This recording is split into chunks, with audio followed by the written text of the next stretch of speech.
everyone, welcome back to my channel. This is Heidi from My Reading Life, and I'm here today to film a recent reads video. So these are all the rest of the books that I read in the month of September, and I just want to tell you all about them. So let's get going. The first book that I haven't spoken to you about, but that I completed in September, is an audiobook, The Madness of Crowds by Louise Penny. And this is the most recent Inspector Gamache mystery novel. And when it became available to me on Scribd, I absolutely could not wait any longer to listen to it. I was so excited to listen to it. So I read this book for subgenre September, which is sort of the March Mystery Madness folks hosted this 1 week readathon in the middle of September, where you were supposed to pick a book from a subgenre that you either hardly ever read or that you like to read a lot. And so I had been planning to read something that I hardly ever read, a cozy mystery from a different series. But when The Madness of Crowds became available to me, I put those plans aside and I went forward with listening to this on audiobook, and I loved it. It was such a great installment in this series. I don't want to get into it too much because it is like the 14th or 15th book in this series, this long-running mystery series, which takes place in Quebec in this little town called Three Pines. Chief Inspector Gamache is the head of homicide for the Sûreté de Quebec.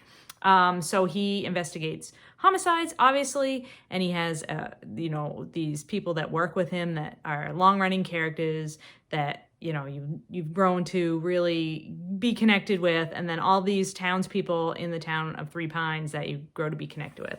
And this book is very much of the moment. It very much speaks to concerns that have arisen during the pandemic. It speaks to issues arising from sort of these political figures or these celebrity figures that become very popular by social media, sort of sharing things about them. And it speaks to that sort of demagogue type character that can proliferate so quickly in this age of social media. And I thought it was very much a book of our time. I really thought the ethical and moral questions that were being addressed in this mystery were excellent. The mystery itself had me guessing the whole time as to who had done the crime. So that's all I want to say about that. I will say Louise Penny has done it again. If you like the Inspector Gamache series, you're not going to be disappointed. If you have not yet read this series and you like sort of literary mysteries, I would highly recommend that you try it out. The next book I finished was an ebook from my library, and that was The Anthropocene Reviewed by John Green. Now, I've read only a couple of John Green's YA novels, but I was interested in this nonfiction collection of essays written by him because I sort of like his commentary on the world and pop culture and science things. I've listened to quite a few of his videos on his YouTube channel that he does with his brother Hank. So I like his style of discussion of contemporary topics. And so this book has these very short, like maybe 5-page essays where he takes some thing from the world and discusses it and basically reviews it and then gives it a star rating at the end. So he talks about things like air conditioning, the Hall of Presidents at Walt Disney World, I can't even remember all the topics, but they either deal with cultural concerns, social issues, climate change, these sorts of topics, but written about in a very humorous way from a very specific entry point. So there's one on the hot dog eating competition on Coney Island. There's just all these funny little cultural things or places or items that we deal with on an everyday basis in the world, and then sort of discuss how they fit into these wider topics. And I thought it was really well done. I thought it was really enjoyable. It was a great book to read right before bed because you could easily read this short 5-page essay, and it sort of would be a little pick-me-up and sort of leave you with a smile on your face as you shut the light off to go to bed. So yeah, I highly recommend the Anthropocene Reviewed. God, I'm having a hard time with that word today. The next book I finished was a book for the BookTube Prize, so I won't be discussing it here, but I just want to say that I did finish Red Comet, The Short Life, long book, and Blazing Art of Sylvia Plath. So over 900 pages biography about Sylvia Plath. I will discuss that when I make my video about my rankings for the BookTube Prize nonfiction finals. And please do note that tomorrow, Saturday, October 2nd at 4 p.m. Eastern Time, please check out the BookTube Prize channel because the long-awaited announcement of the winners for both the fiction and the nonfiction prizes will be announced at that time during a live video from Robert. So that's going to be fun. The next thing I finished was Thunderstruck by Erik Larson, and this is another nonfiction. I buddy read this with Doris, Patrice, and Karen, and this was so excellent. I mean, just Erik Larson is just a master storyteller. His narrative nonfiction, I think, is top-notch. You can't beat it. In this particular book, he takes two disparate storylines and weaves them together quite masterfully. So we're following the life of a man named Marconi who was one of the first people to develop wireless communication technology. And then we're also following the story of this Dr. Crippen and his wife, his wife, Belle.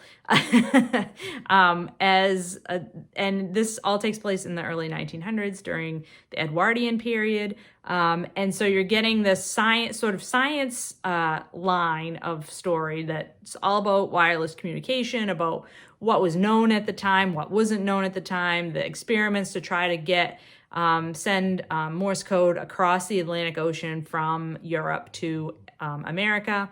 And you're also getting the story of this Dr. Crippen, who was a person who was promoting and selling remedies like, what were they called? Tinctures and other things in the time period when there was a lot more homeopathic type and not medically proven concoctions being sold to people for things like deafness and other things that are not, fixable with this kind of quote unquote medicine. He was involved in that, and he has this very flamboyant wife named her real name was not Belle.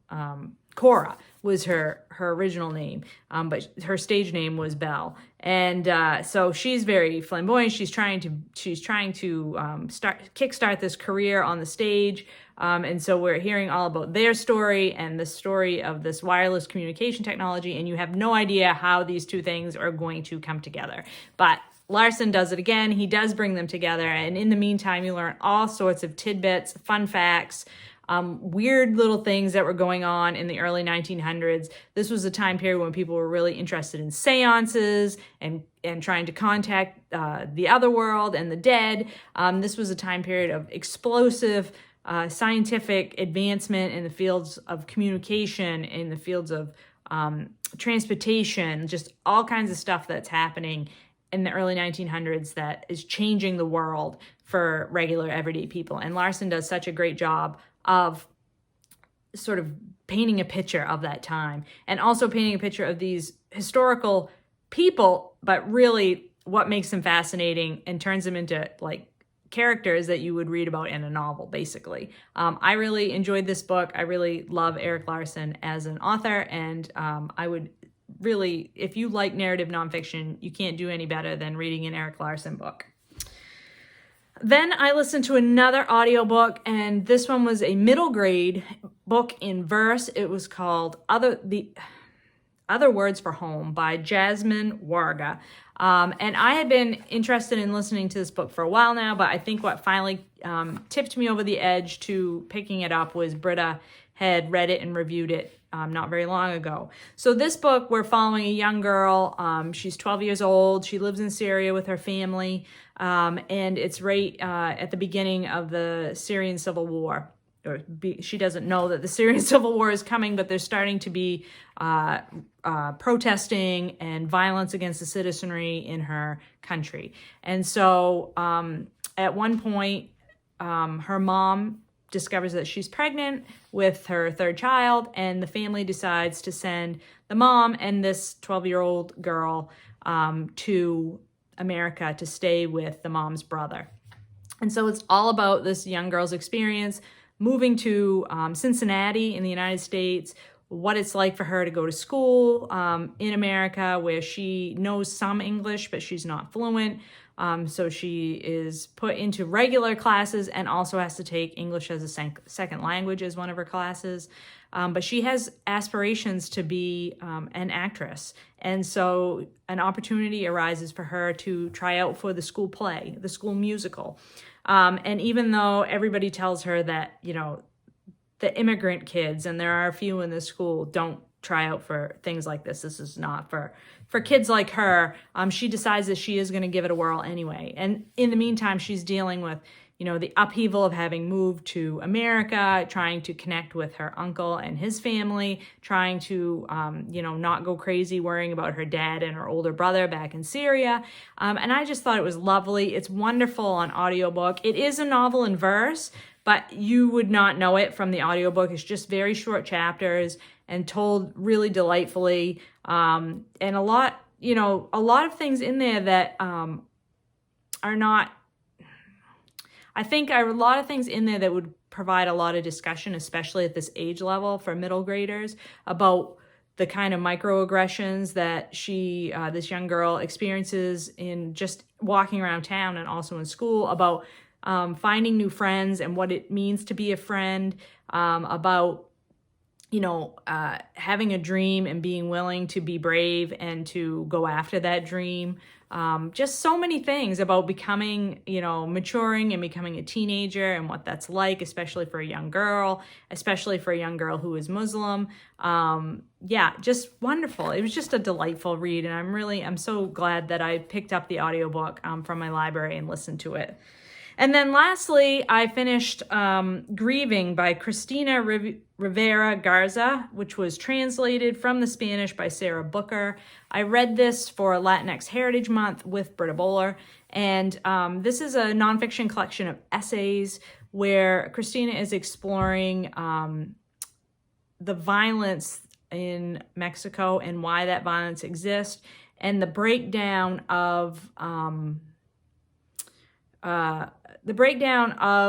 the government and the government's basically abdication of its duty to care for its citizenry, and not just its citizenry like as a whole as a government, but also like citizenry in terms of their bodies, their actual human bodies that are being tortured and mutilated and killed, and the government is not doing anything to Libby's here on my lap, and the government's not doing anything to protect their citizens. So the essays I thought were good, but not great for me. I think that Cristina Rivera Garza did an excellent job of sort of putting together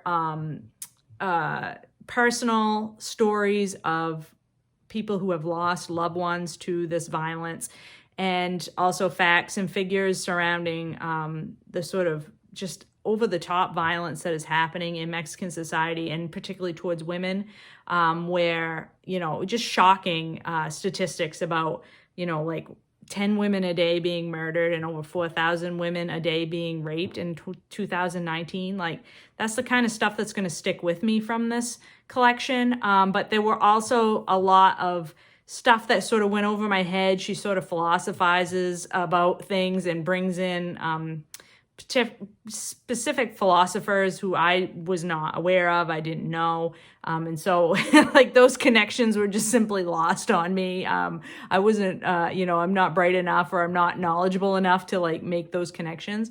But I think so what will stick with me is the statistics and the facts that she brings to it. And also interspersed with some of these essays were poems that she had written that I thought were really powerful.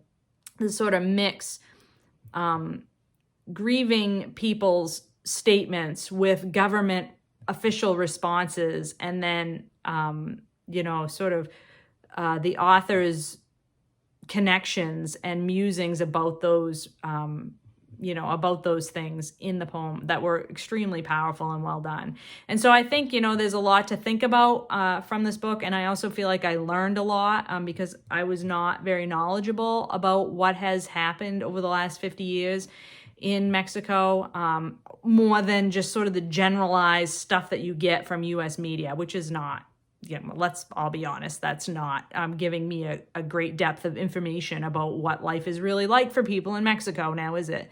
So yeah, I think give it an A+ for information and sort of an average grade for some of how it was, some of the other material that surrounded those facts and figures. But I am glad that I read it, and I am glad to have another nonfiction in translation under my belt, because I'm finding that that's an area that I definitely want to read more translated nonfiction in the future, particularly from women. So that's something that Britta and I are going to be trying to work towards in the coming months and year. So that's it for me for September. That's all the rest of the stuff that I've read and hadn't yet talked about.